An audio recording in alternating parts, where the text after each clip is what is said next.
Hi, I am Quick Jen, and welcome to the first panel discussion on my channel, and what I believe is the very first all-female Malazan collaboration.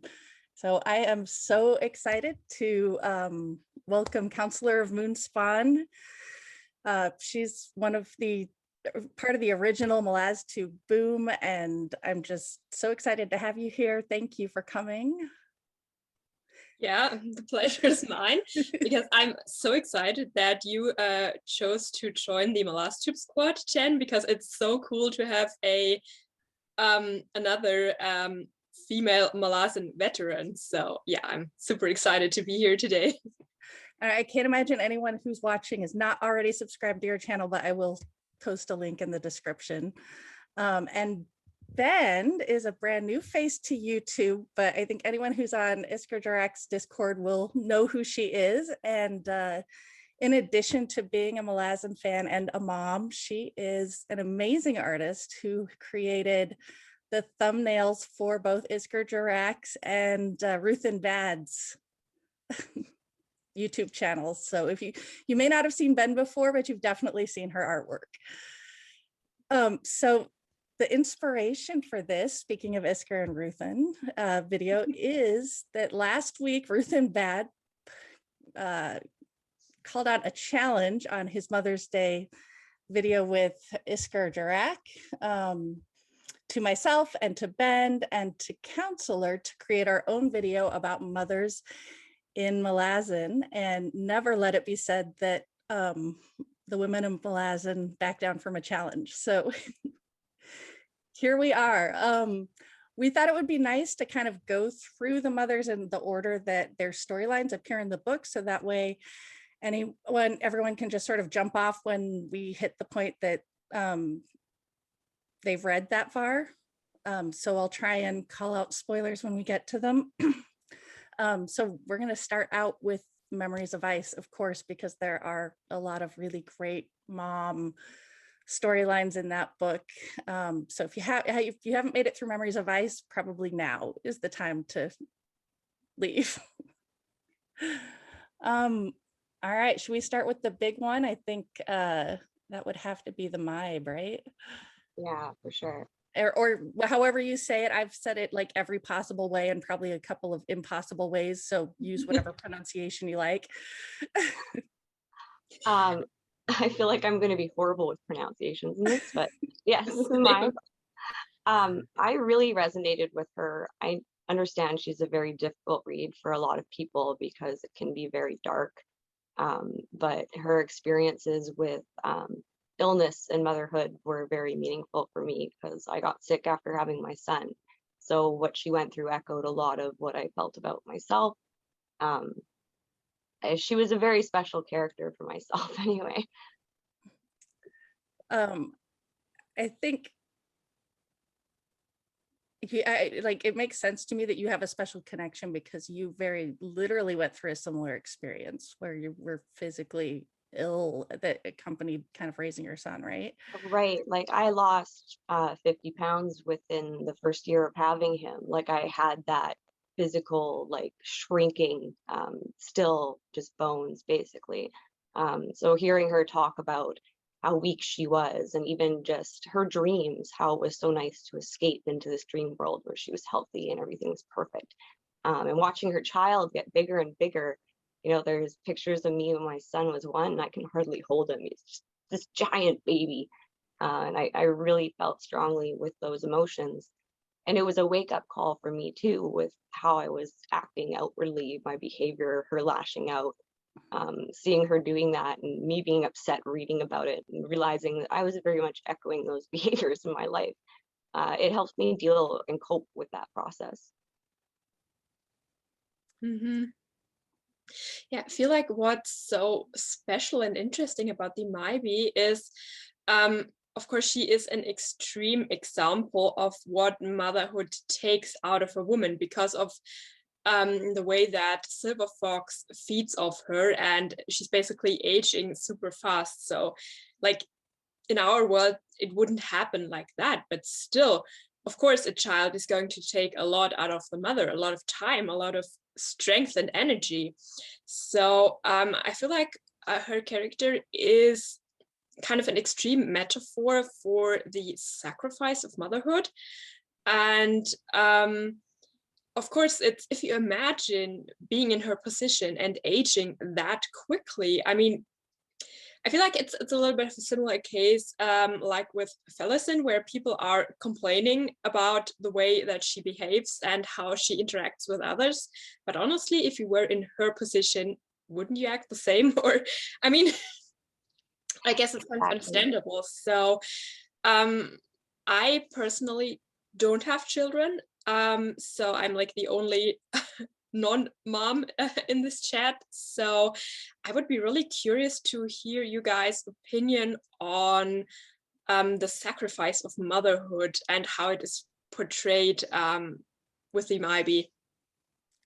Yeah, it's interesting because I think I've heard interviews where Erickson said that like this is very specifically about postpartum depression, but which I fortunately did not personally experience, and yet I absolutely related to this character in terms of motherhood, and maybe it's slightly less extreme, but yes, there's this sort of sense of like now you've become this other thing and you are supposed to give up everything you once were. You sort of just magically transform into a mother once you've had a child, except that it doesn't feel that way at all. you feel like the same person you've always been, only now there's this little person who just needs you all the time. And one of the things I always find interesting when you have mother storylines in books, and particularly in these books, are the way that other people react to how she deals with it, like within the story. So that you have people who are very compassionate and try and help her, and then you've got people who are judging her because she's bitter and she's angry. And it just, I feel like that's something that any mother can relate, that sort of judgment on how you behave, because you are no longer supposed to be a person. You're just this vessel for a child. You are, your whole purpose, your whole existence is supposed to revolve around someone else. And yeah, you don't stop being human when you become a mom. There's a lot of guilt put around that for sure, and you need to keep the right people around you who understand that there's a balance. You need to keep some of those things for yourself. And then maybe she never even gets that opportunity, right? Like she loses everything. So she is really the extreme. But yeah, I think most mothers can find some echo of, especially the young years when they're so dependent on you. That's just really hard to find yourself in that. Yeah, and I feel like there's like such a big pressure on women to be like the perfect moms. And like, no matter what you do, you will never make it 100% right as a mother. I mean, for example, if you stay at home and take care of your children, then you're not doing it right. If you go to work, then you're doing it right. And you know what I mean? It's hard to find like the perfect way as a mom, and there's always going to be somebody who judges you. And that is definitely something I've been thinking about, because we'll probably, maybe, I don't know if it's more appropriate to talk about that with another character who's going to come up probably next. But I mean, the thought of if you want to have children or not, definitely, I feel like the expectations of society play into that. And there's definitely this fear, what if I'm not a good mom?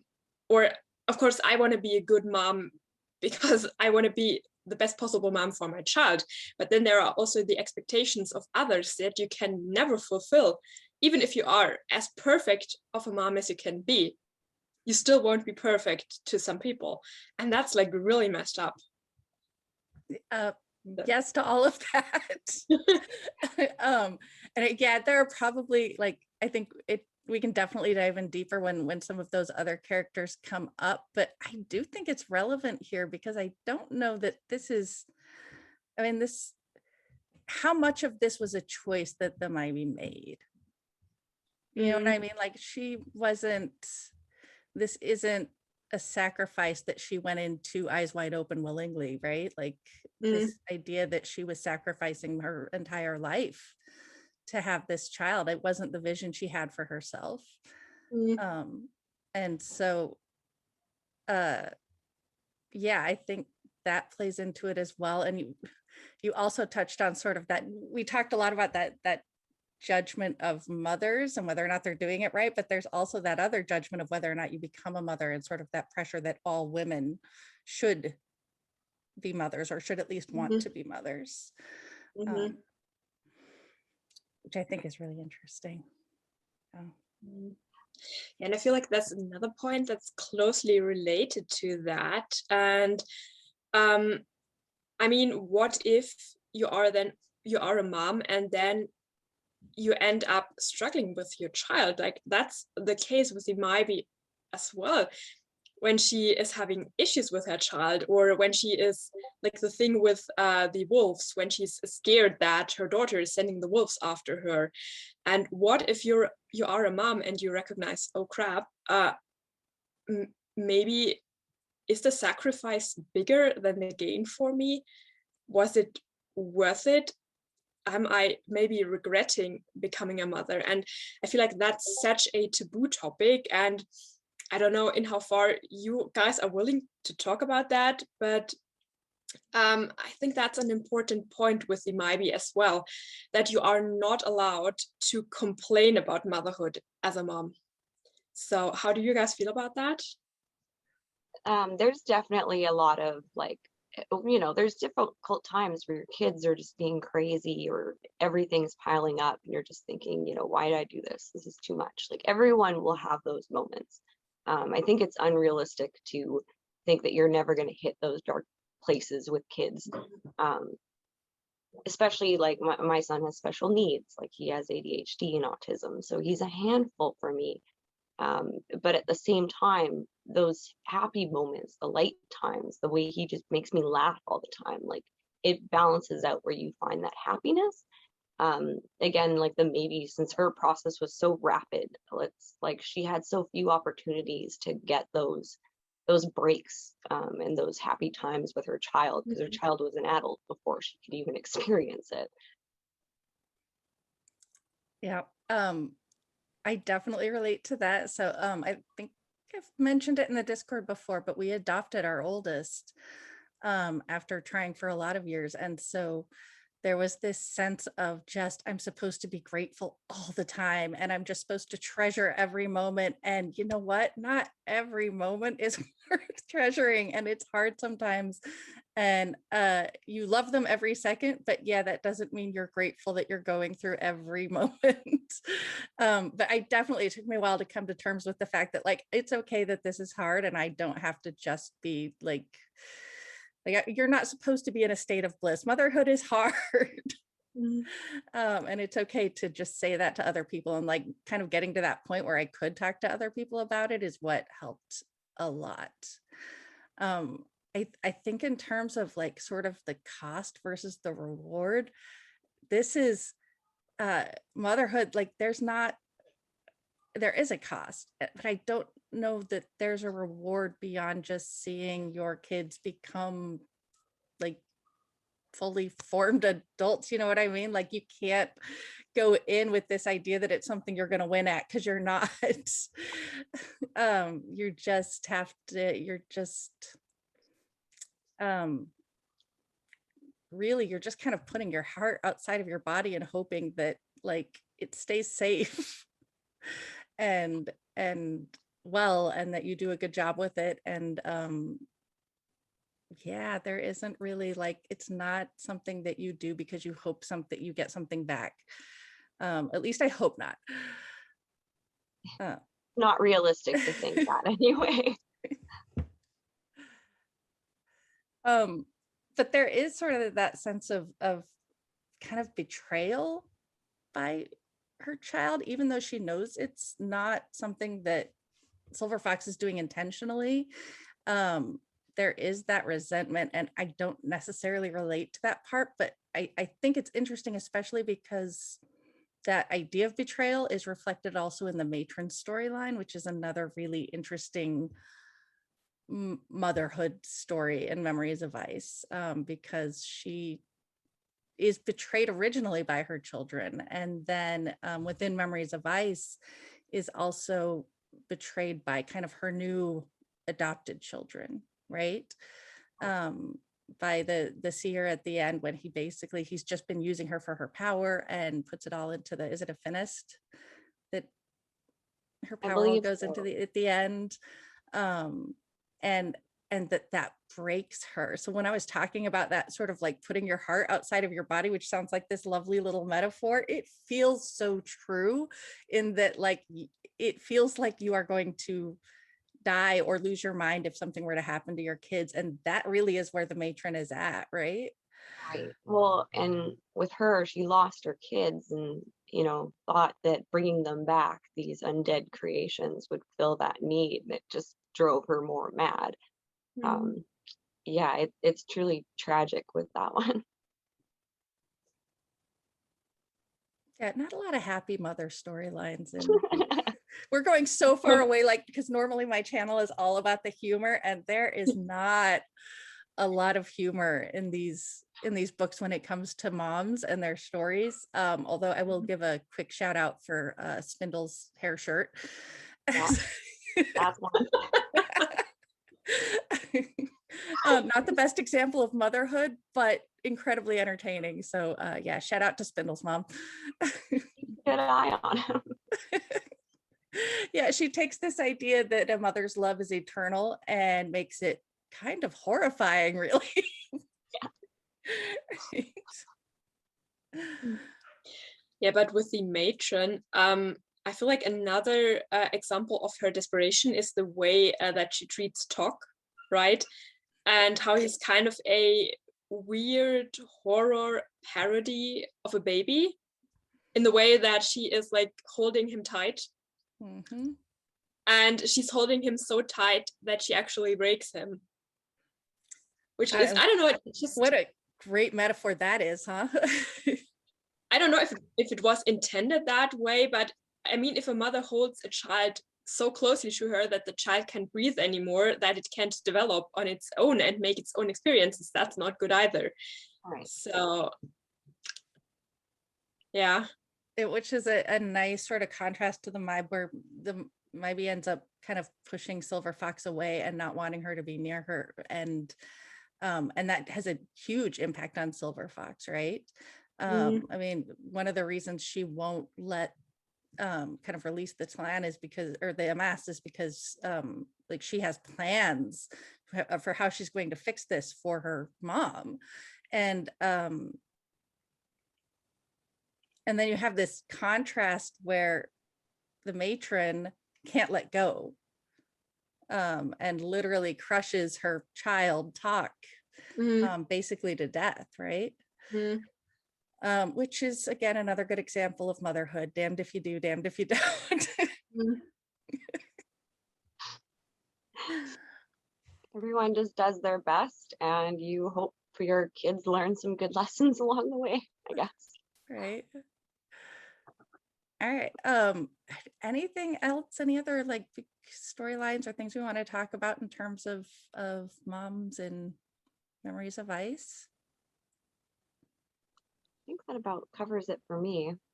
Yeah, we can always come back if you have more thoughts about her. That's true. All right. So should we issue our first spoiler warning and move on to, I think Toll the Hounds is kind of the next big one, right? Yeah, or Bone Hunters should be first. There is Bone Hunters, but I feel like we can't start, like, it's hard to do Solara's storyline without carrying it into Toll the Hounds and even beyond that. So yeah, so if you haven't read through, I'm going to say Toll the Hounds just because I think it's going to bleed into that. Then you probably want to hop off now, and thanks for watching, and let's get into Stani and Solara. Solara's storyline actually comes first, but it also continues farther because she has some pieces that I think are relevant in Orb Sceptre Throne, which have you read that, Ben? I have not read that one. Oh, do you No, I mind? haven't either. Oh, you have. Oh, well, then you know what? Maybe it doesn't matter. That's why you were looking at me like, why does Solara? Why do we have to go all the way to Toll the Hounds? Okay. It's because yeah, her storyline continues. So maybe I will save that for the end. Okay, well then, do you want to start with?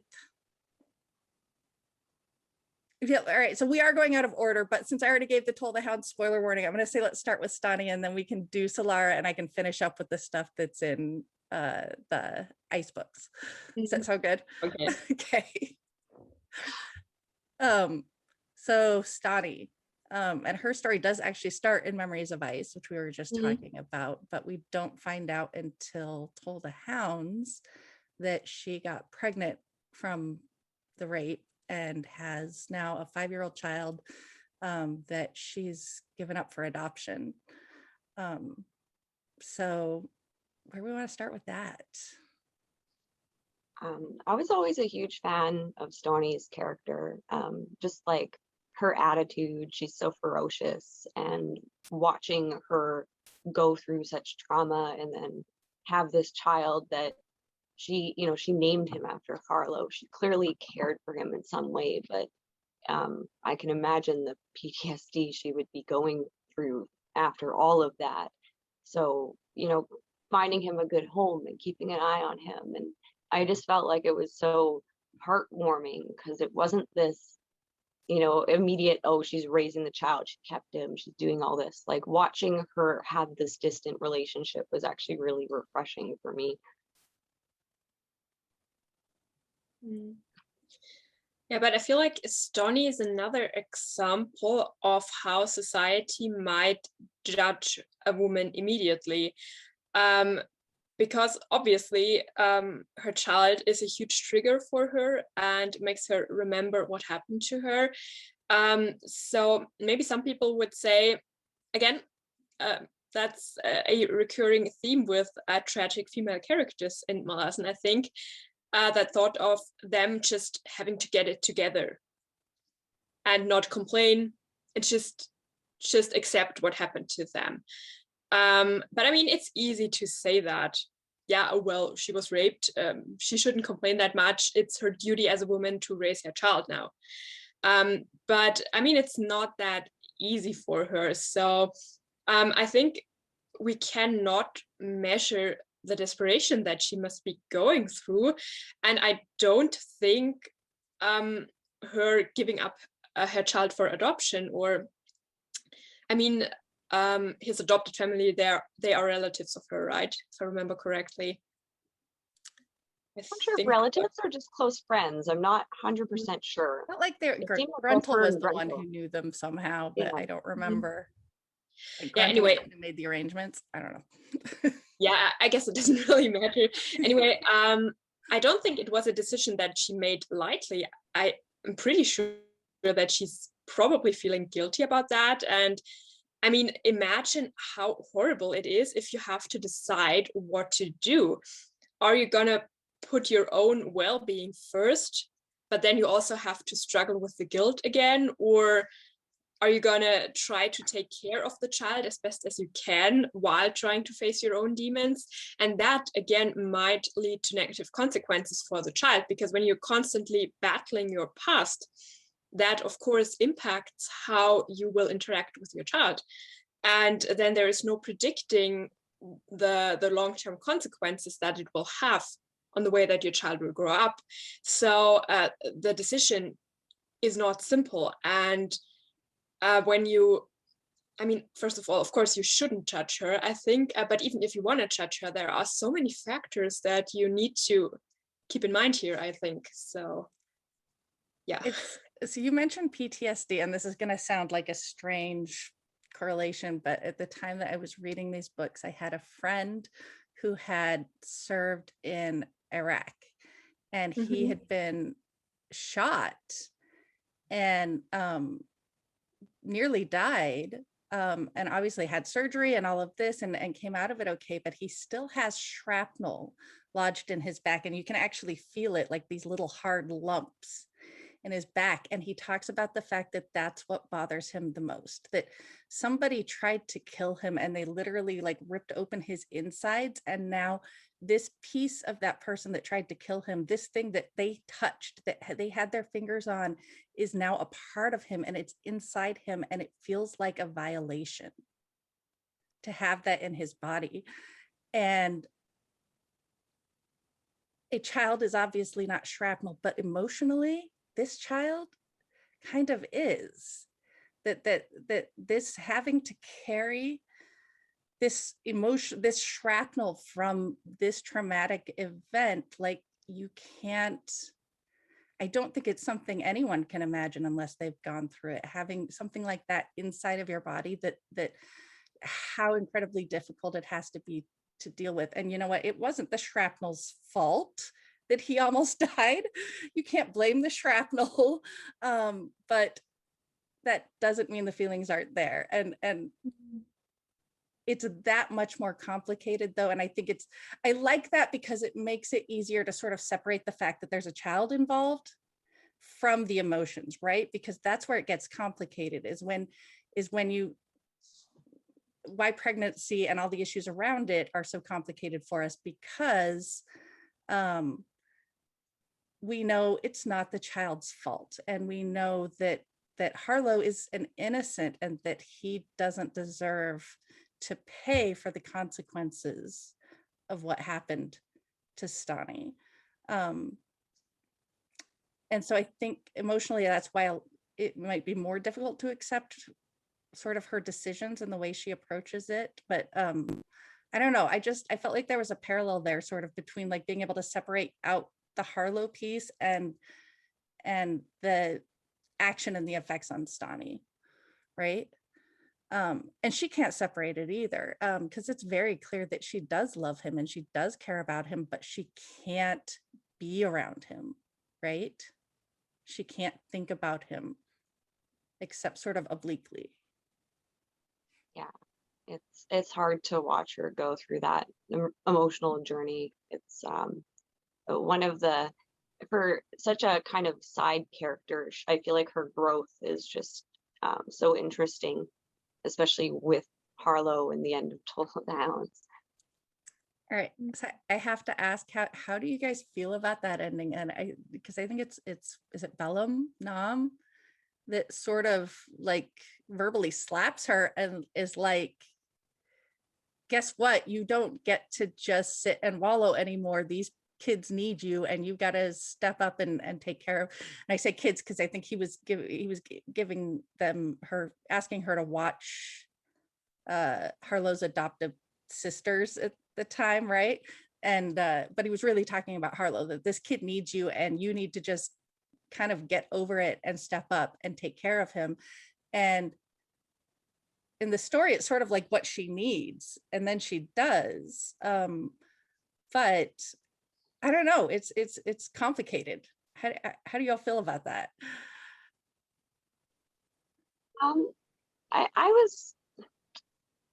I know that it could feel problematic, but I was pretty happy with how that ending wrapped up. I think that she was leaning towards, going back to Harlow in the end. It kind of, you felt her getting more and more involved emotionally, where that she just wouldn't be able to break it off. Like she was always going to be a part of his life.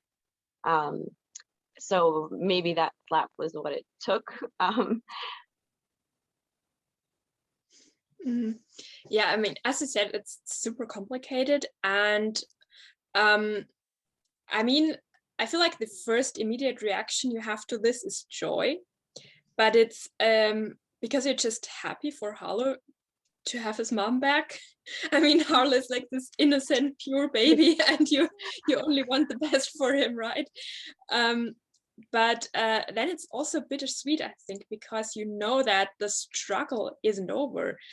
Stani's fight has just begun, but I mean, she has decided to fight now. She will not hide anymore, and she will try to somehow figure out a way to be with her child.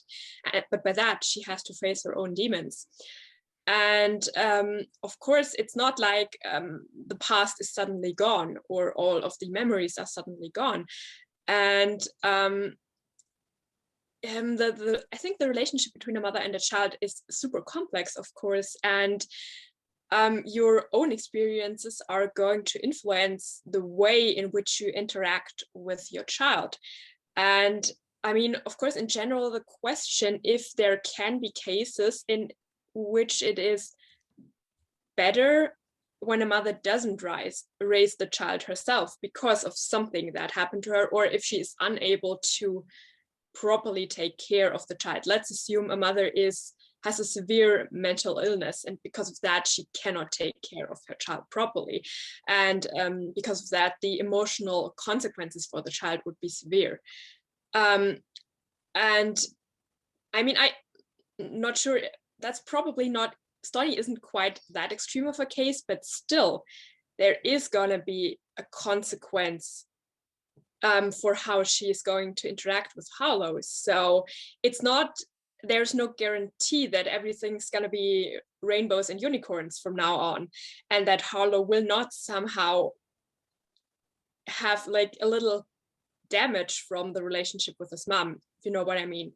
So it's a big challenge, but I think it's a good thing that they have both decided to go on this journey together, and there are also people who will help them, I think. So yeah, I don't know, it's difficult. And you're just like sitting there like, I wish you all the best in the world, Stani. I really, really hope you will manage to get through this difficult phase. So that's kind of the feelings that I had. Here's the thing is, yeah, I found it was satisfying, like and part of me thinks that that's what Stani wanted too, was for somebody to sort of shake her and like force her to do this hard thing, right? That sometimes it's, you can't pull yourself out of it, that and so in this instance it was what she needed to help her through that. So sort of approaching it not as this is not as something universal, but as something specific, right? In this situation, it was the right thing and it worked out for the best, if that makes sense. I personally struggled a little bit with this storyline, but I also recognize that it's totally a personal thing and not anything about the story itself.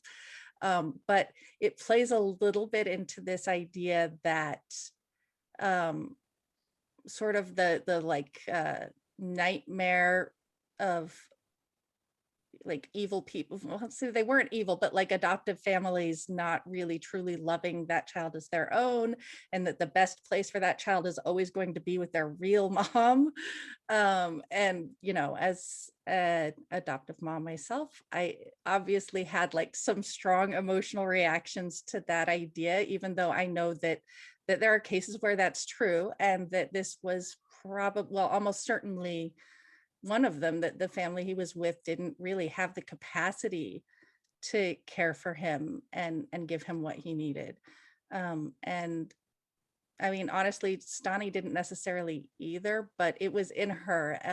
She just needed to get to a point where she could kind of bring that out and accept that and accept him, right?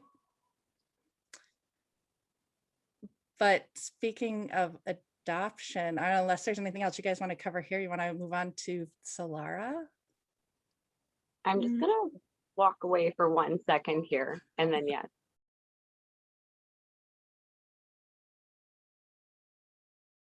Kid stuff? Yeah. Yeah. Sometimes dad is not what is wanted. Wouldn't have been a true Malazan mama collaboration without at least one kid interruption, right?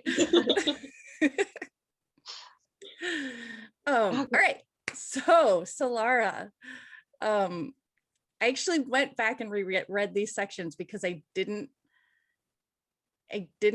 quite remember them, or rather I had gotten some stuff that happens in the novels of the Malazan Empire confused with what happened in the series, the Book of the Fallen. I don't have that problem. See, that's the good thing about only having read the main series, is it just, there's a point where it becomes almost too much information to hold, right? And first of all, I just have to say, I forgot how much I absolutely loved her character. Like, I'm reading The Bone Hunters right now, and her pregnancy journey is just, I related so hard to that. I was not happy when I was pregnant, and her misery is so real. so I have to say, tell a little bit more about my own journey, because I've talked a lot about the adoption, but we also went on to have 2 surprise biological children. And so I've had both experiences, which I'm incredibly grateful for, especially because it allows me to say without a doubt that the love you feel for your kids that first time you see them, it's the same no matter how they come to you. That there's God, yeah, it's the same, whether they're biologically yours or adopted. It's just as intense. So that said, both pregnancies were after we had adopted, and I was sick for like, it was like having the flu for 6 months, just like constantly, all day, every day. And there were many points where I'm like, you know what? I am a big fan of having other people do this for me. Like, adoption is great. Like, let somebody else do all the puking and I will just take the baby at the end, because this is awful. Yeah. I know there's parts where Rilla's complaining about feeling like she's constantly bloated and all she wants to do is eat. She can hardly move. And like, I was like, get this monster out of me. I just can't do this anymore. Like, no, I love that she had, because some people, it's all, flowers and pregnancy is amazing. It'll be the best time of your life. But no, that's not how I felt. So I really loved how real she was. I agree, although I think it was uniquely Solara that the part that bothered her the most and made her mistrust the child the most were those like hormonal moments of bliss. She's like, that's so messed up. happy? Life is not blissful. This baby is clearly evil and trying to corrupt me somehow. Right? And she's that perfect example of someone who just, she never really should be a mom. She doesn't want to be. She clearly wouldn't have carried that baby to term if she had the option. She expressed that she had terminated other pregnancies in the past. So her choice to give away that baby was definitely in that child's best interest. There's no way she would have given him any sort of care or attention. That just wasn't her. She was all about herself, I feel like that kind of brings us to an interesting point, and that is, I feel like when a woman doesn't want to have children, you're easily called selfish by society. And I mean, the thing here is, as you've said, Solara wouldn't have been a great mom for that child, probably. And now the question is, if you decide to give the child away because you wouldn't be a good mom, is that really selfish? I mean, if you consider, okay, I know I won't be a good mom, but I still want that child to have a good future. So I'm going to give it away, so I can grow up in a place where it can have that good future that I am not able to give the child. And she does make that comment how she chose not to name the child because naming it could mean that she would get attached. So maybe there was still that part of her, the motherly instinct, that considered it a little, but I think in the end that was the best outcome for that situation. I absolutely agree. I want to talk a lot about the selfish thing. Because, well, first of all, just in terms of the character, because Solara does come across as selfish, and she thinks of herself as selfish, and she can be unkind, and it can be brutally honest. But when you look at her actions and her motivations, she never does the selfish thing. Giving like her baby to those moms, she talked about like, I don't care about this kid, I'm just gonna like sell it to a brothel or something, I don't remember, but like but she made sure that, I think it was a little girl, that she was gonna have a good family. When she's when her and Cutter have that relationship on the boat on the way across, like she's not doing that for herself. She's doing that to help him heal. And she knows it's going to hurt her a little bit because he will never love her. And she doesn't really love him either. But the fact that he won't love her is still kind of painful. But she's doing it to help him get over Apsalar. And we see it again when she gets there. Like she's the reason Diker survives the attack on Kroll's bar is because she sees how sad and depressed he is, and she's like, I want to go for a walk. You're going to take me on a walk. Come on. She really does take care of other people, despite the fact that she has a sharp tongue and the fact that she's often she is selfish, but not at the expense of others, I guess is what I should say. And I love that about her. And so I want to take that and kind of go back to that choice of giving up that baby for an adoption, because to me, that is the least selfish choice a person can make. Because, and we see it even with Solara, that the idea that it is just easy to give a child that you've carried for 9 months to someone else to raise, even if you know it's the right thing. It's not. It's so complicated. There are always going to be so many emotions attached to that. Like unless you're like a sociopath or something that's incapable of having those emotions, it's going to be difficult. And it's something I think about a lot because, again, personal experiences. Charlie's birth mom, and we've kept some contact with her over the years, but what she did for Charlie. She did it out of love because she knew that she couldn't give him the things that he deserved to have, right?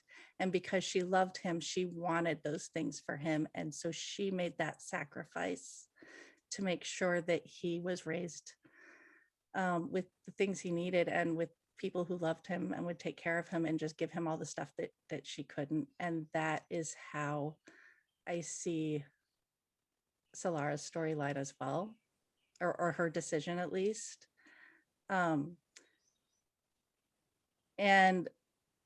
it's also, I think, the most explicitly, because it's hinted at with Stani, but it's really explicitly talked about, sort of that judgment that surrounds that decision, right? The townspeople are all trying to convince her, no, you're going to love this baby. You need to keep her, like, just, this is important. You're the mom. You're supposed to do this.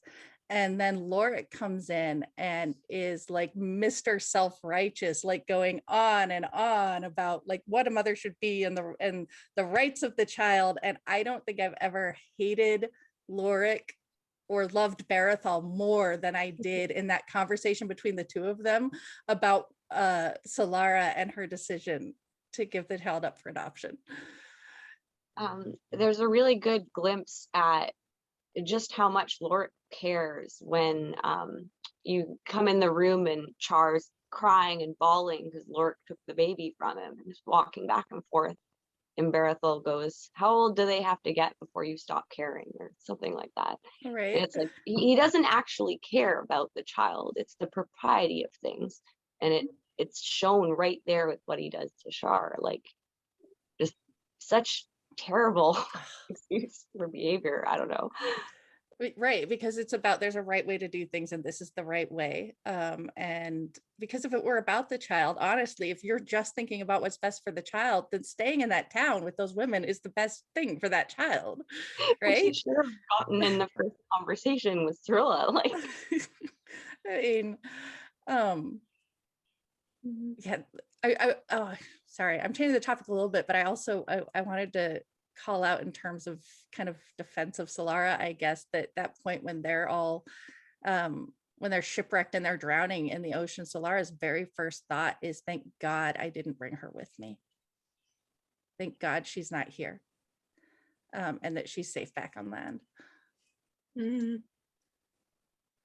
She definitely still, like, she cares. She's not emotionless with that situation. Like it's much more real than that.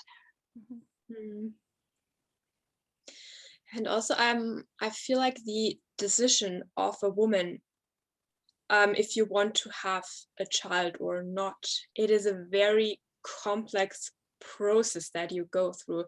So, as I said, I don't have kids, and I feel like I am still undergoing that process, because I am not sure if motherhood is for me.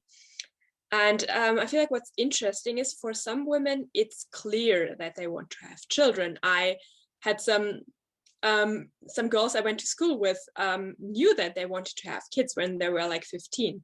And when I was 15, I was like, yeah, it's not really a priority. If I think about the list of things I want to achieve in my life, then having kids isn't really on that list for me.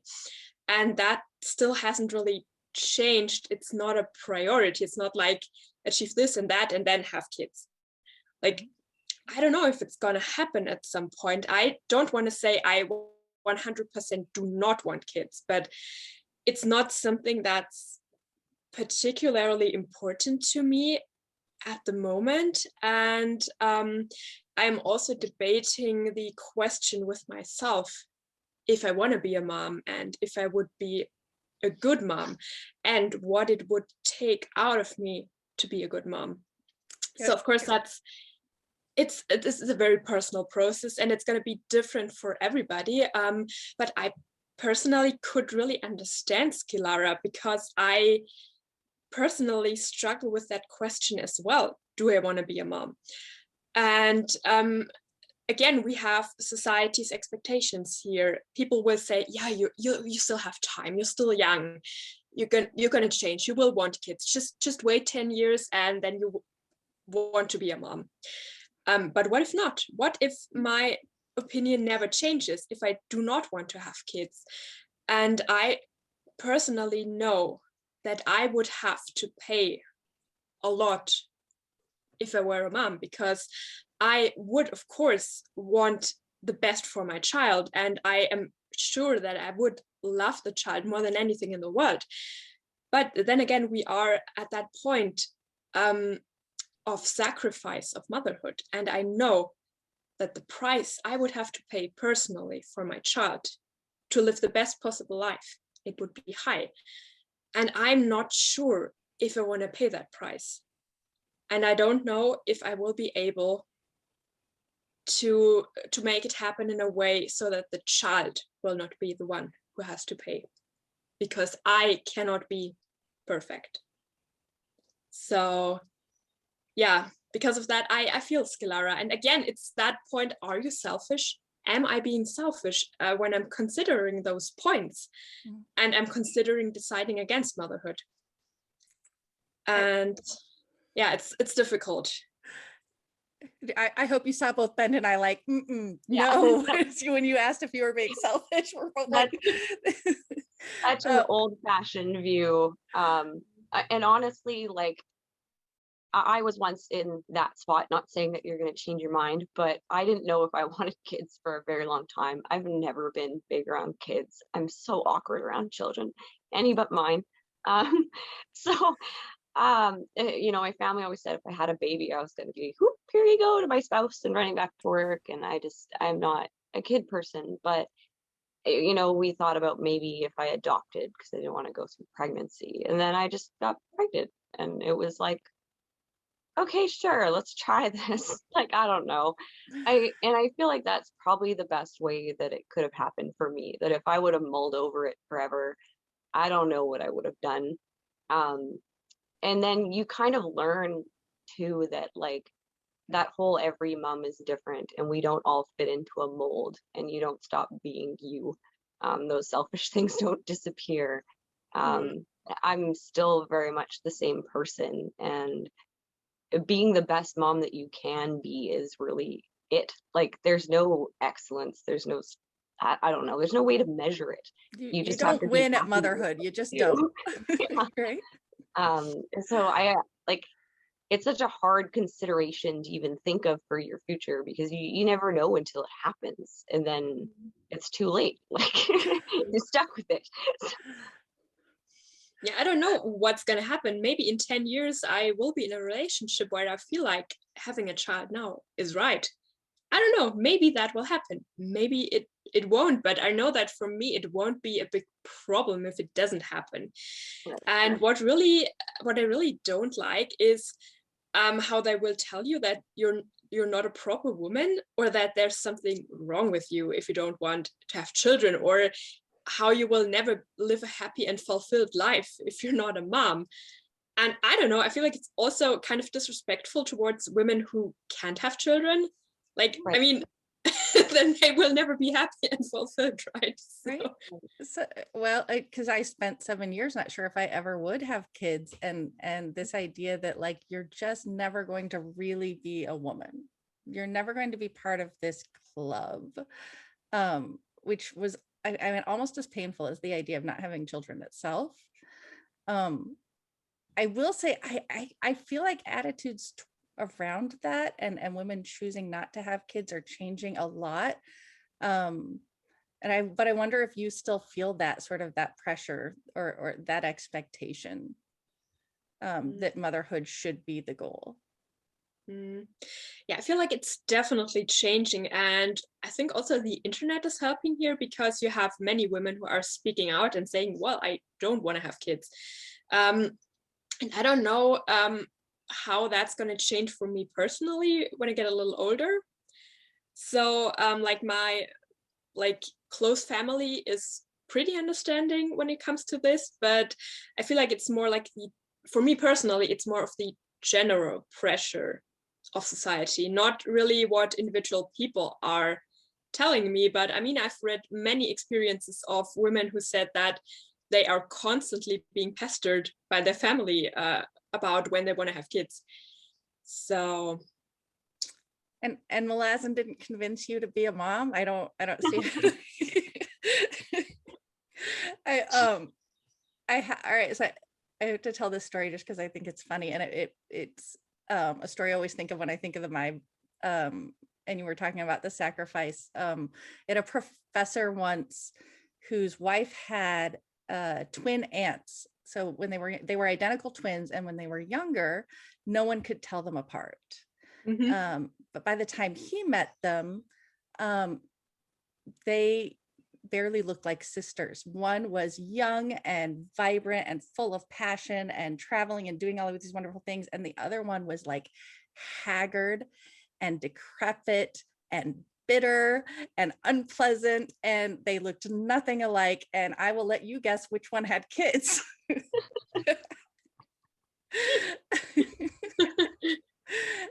And we were trying to get pregnant, I think, at the time that he told that story, and it was the first time that I was like, oh my God, what am I doing?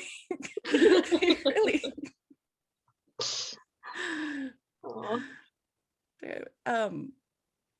Anyways, all right. So, okay. So I said I would add now. Well, now I don't want to spoil or the ice books for anybody. We can skip that part if we want and just move on to the last bit. Up to you. I personally don't mind spoilers, but then the question is how many people in the audience have read the book. Yeah, that's true. We can save that for maybe. I don't know. It's weird doing spoilers when you've got like the novels of the Malazan Empire, and then we want to talk about stuff in Kharkanas, right? And there are going to be people who've read one but not the other. Yeah. I don't think this is a major spoiler because Solara, she has a very, very small part. She's hardly in the book at all. But when we meet her, she and Barathal have gotten married and had a child. So she does go on to become a mother, and she is exactly the kind of mother you would have predicted. She is not interested. Barathal does all the work, and it's sort of this like, yeah, she made the right choice the first time around. I will say, as a tendency to write characters very differently, right? There's always this like shift in perspective. The Solara in those books, I did not like her because she was selfish. Like she just let Barathal do all the work and didn't really care about anything but herself in that story. But I think it's interesting because we have this woman who didn't want children, was very, very aware of that, then go on to have a child and have it sort of reinforce this idea that, like, you know what, maybe motherhood is not for everyone. Okay, so I think the last little bit is going to be spoilers for the whole series and some of Kharkanas as well, because we can't talk about moms and not talk about the taste Andy, especially with Counselor here, because that would just be wrong. Yeah, I mean, I'll let you decide where you want to start. Yeah, so I wanted to start with Sandala, probably, because she's another good example of a mother struggling with her children. And what's interesting with her is that the way in which she behaves towards her kids is quite different. So, I mean, Ben, you said you don't really mind spoilers, so I'm just going to spoil away here. So, I mean, in Kharkanas, we learn that Orphantal was kind of an unwanted child because she was still very young and she didn't know what was going to happen if you do things with a man. So she basically ended up getting pregnant. And she was basically still a child herself. So, but she loved her boy. And what I personally found so heartwarming is when she's kind of trying to invent a father for him. And that father is basically Anomander. I think that's like really, really sweet because she was kind of like a foster child in the Citadel when she herself was a child. And the brothers Stark were kind of like bigger brothers to her, I guess. So that's like really sweet. But then the big difference is the way in which she reacts to Korlat.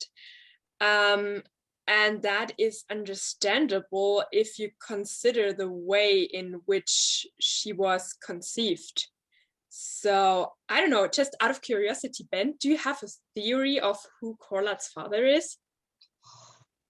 No, I honestly don't. There's too many guesses for me. Nothing's concrete in the 10s. So yeah, because here's the really thing. wanted to. I've read Kharkanas and I still don't know if I'm It's positive weird, about right? who her father is. Or maybe we don't even have to talk about that, but I feel like the scene is so significant because the way Korlat is conceived, it's not a natural pregnancy. So there's basically somebody, and he makes children grow in Sandala's womb, basically. And then he pulls out the first baby and it's dead. And then he continues to pull out baby after baby, and they're all dead. Until then, finally, one child is alive, and that child is Korlat. Just imagine that somebody causes pregnancy to you, and then your belly grows basically in the span of seconds, and then you get all of these dead babies pulled out of your body. Honestly, to me, that was one of the most horrible and horrifying scenes I had ever read. And I feel like if you read this as a woman, it hits differently probably than if you're a man. So Jen, what's your opinion on that scene? It is, yeah, because it really is, it's body horror, but it's such a uniquely, like, you can't, I don't think, imagine, it's hard to imagine as a woman, first of all. Mm-hmm. And so I don't know how you would imagine it as a man, but because there's nothing more intimate than that, right? And so to have this like just expand all at once, where like literally, like, I think the skin is stretching and breaking because it's happening so quickly. Oh God, yeah, no, the whole scene is horrifying and confusing. And so at the end, it happens so fast too. I mean, it isn't a long drawn out process. It's like you said, just like baby, and then there's Korlat, and he hands her to Sandalath, and is like, there you go, you have a kid now, basically, and with no time to prepare. And she looks down and is like, I will give you what you need, like you will get milk from me and nothing more. And it makes absolute sense, because that child is just a violation. And of course we love Corlett, and her Sandalat's treatment of her is horrifying in the main series, right? Like, it's so heartbreaking to watch Sandalat just turn her back on her and only really have love for this one child. But when you get that backstory, it makes so much sense. Yeah, also because of the way in which it is sped up, because it's even more extreme than with Stani, because Stani, at least it was a normal pregnancy for her. But I mean, imagine you suddenly have a child. Like, it takes a few minutes and then somebody's like, here's your child. Like, what? I know what that's like, actually. Like, we literally like met the birth mom, and I think she was due in May, and then 2 weeks later in April she had the baby. And so like literally we went from like, where the adoption process can take years and years and years, and so we were sort of in it for the long haul. And then 2 weeks later we literally had a baby in our arms. Like, oh crap, what are we going to do? Like, we're calling people from the hospital because we didn't have a car seat, we didn't have bottles, we didn't have diapers, we didn't have anything. And it was insane. And that was a positive thing, right? And it was still like, so it's such a huge transition to try and make all at once. Like, I think there's a reason we get 9 months or whatever to sort of emotionally prepare for that, right? And so yeah, that was something we had wanted, we've been working towards, and it was still this huge like shock to the system. And so for Sandalat, no, there's no way. Like, I honestly don't know how this is probably a situation where, again, adoption might have been the best choice. Childbirth is already traumatic in its normal fashion. Like, something accelerated to that rate would just be, I can't imagine it all. Yeah, and I just wanted to mention that scene because it's like such a unique scene. I've never read anything like it in another book, and especially if you're talking motherhood, I just felt like I had to mention that scene. And I personally, I cannot imagine what it must have been for her to go through that, and nobody can, because it's not possible. I mean, in our world, it wouldn't be possible. And I mean, it's understandable. She wasn't a very stable person before that. She was not very resilient. So, and after that, she basically broke and was like severely traumatized, which is understandable. And that still is the case in the main series, when she kind of snaps in the last 2 books. And especially when she comes back to Kharkanas and all of those memories are revived. And then she kind of goes crazy a little. So, I mean, she's such an incredibly tragic character to me. I was just thinking about those women who, I don't know how it's possible, but like don't know they're pregnant till they actually have the baby. Like, childbirth is traumatic. It absolutely is traumatic. Not being prepared for it just would be insanely traumatic. So for all my talk of sort of not judging mothers, I will say that I think also a lot of Sandalat's issues stem from her own mother and the way she impacted her. Sort of tearing her away from Orphantal, and she's the one, I think, who planted the seeds for the insanity as well, because she was constantly telling her, like, you can't trust your own mind, you're wrong about everything, and so you can't trust your own thoughts. And if you feel like you can't even trust the things you think, like, I don't know how you don't go insane, right?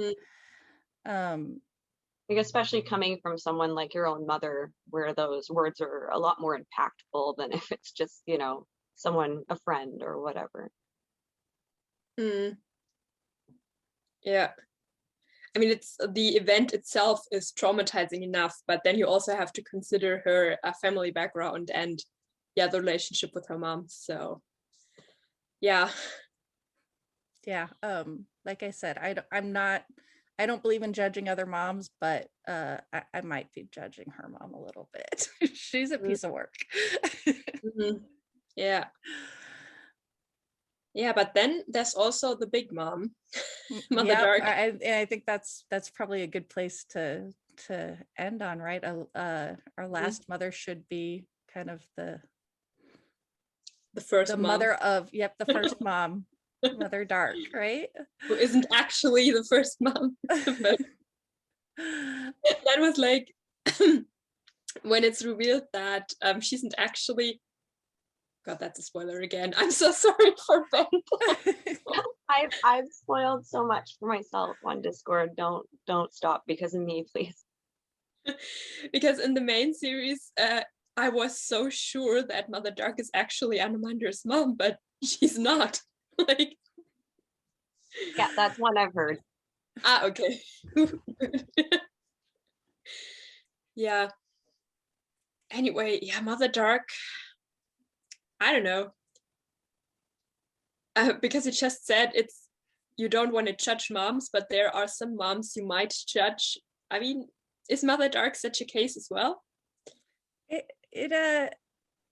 Yeah, and I guess I shouldn't make blanket statements like that. I think especially when we're talking about a series like this, I think in general moms get enough judgment, but yeah, and it's a recurring theme in these books as well. Mother Dark sort of being the biggest example of mothers turning their back on their children, right? It's not the only place we see it, but it's probably the most profound with her. I feel like what makes it a little hard to judge is that her turning away hasn't happened in the Kharkanas books yet, so we don't know 100% what caused her turning away. I mean, it's kind of hinted at, but it's still all left a little bit vague. So I don't know. So it's hard to, yeah, it is. It's really hard to say. So are we coming to the conclusion then that the Teist are just a race with mother issues? Is that? Kind of. Well, it's such a great moment at the end of Toll the Hounds when Anomander sacrifices himself to bring their mother back. Only now when we're talking about it in the context of mothers, suddenly I'm like, yeah, you know what? At some point, you got to stop blaming your mom for everything and just get on with it, right? like move on. Yeah, your mom she turned her back on you, yes, but let's, of course, the fact that she's also their goddess, and this is and they've lost kind of their warren, and all of the things that go along with that make it a little more complicated, but yeah, and I feel like there are several aspects to the whole sacrifice, but because you also need to consider Dragnipur and finding a solution for the Dragnipur problem, and also change in general. I mean, Anomander is really, really old, and the Stani have been around for a long time. So just deciding to just leave and maybe start a new area for your people isn't necessarily a bad thing. And you have that in combination with the forced return of Mother Dark and the whole Dragnipur thing. So yeah, I also kind of see it as Anomander's way of starting a new area for his people. And because there they had reached a dead end, I guess. There was nothing he could really do anymore. There are only around 1,000 Stani around, as we learn in Memories of Ice, and he's tried everything he possibly can. So maybe he just also realized that he should maybe do something else, and maybe that would somehow help in getting them onto the way to a better future. And then he combined that with the whole Dragnipur issue. So yeah. I know that death was, well, maybe not traumatic since you knew it was coming, Counselor, but it's still a big one. But he got in my opinion, one of the good deaths in the series, if that makes sense. Like, it was a sacrifice that was full of meaning. Like, it really was such a powerful decision for him to make. I'm gonna say I lied about ending with Mother Dark, because I also have to do a shout out to Burn, kind of the Mother Earth, the great goddess, because I think of all the moms in the series, she is the only one I truly relate to, in that I too could use a 1,000-year nap.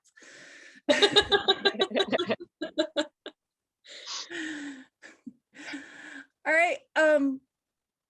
So thank you both so much for coming and hanging out with me and talking about Malazan Mamas. I had so much fun. This was great. I will link your channel, and also Bend has an Instagram account with some of her artwork on it, and so I'll share that as well.